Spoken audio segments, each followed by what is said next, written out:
উদয় হচ্ছিল তখনই আমরা গিয়ে পৌঁছেছি। আর এতটা সুন্দর ওয়েদার, মানে মনে হচ্ছিল এখানেই থাকি কিছুটা সময়, কিন্তু উপায় ছিল না, কারণ বাড়িতে আমাকে ছুটতে হবে এখন, কারণ সঞ্জয় অফিস চলে যাবে।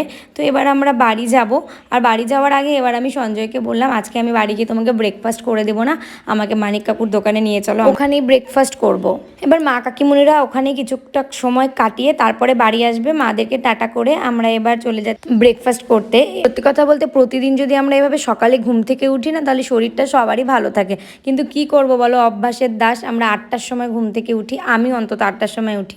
তো এইভাবে আমরা গল্প করতে করতে পৌঁছে গেলাম মানিক কাকুর দোকানে, যেখান থেকে আমরা সারা বছর মিষ্টি কিনি, পনির খাই, আইসক্রিম খাই, লুচি পুরি খাই। তো এখানকার যে পুরি তরকারিটা ছিল একদম ফেমাস পুরি তরকারি, আমার একদম ফেভারিট।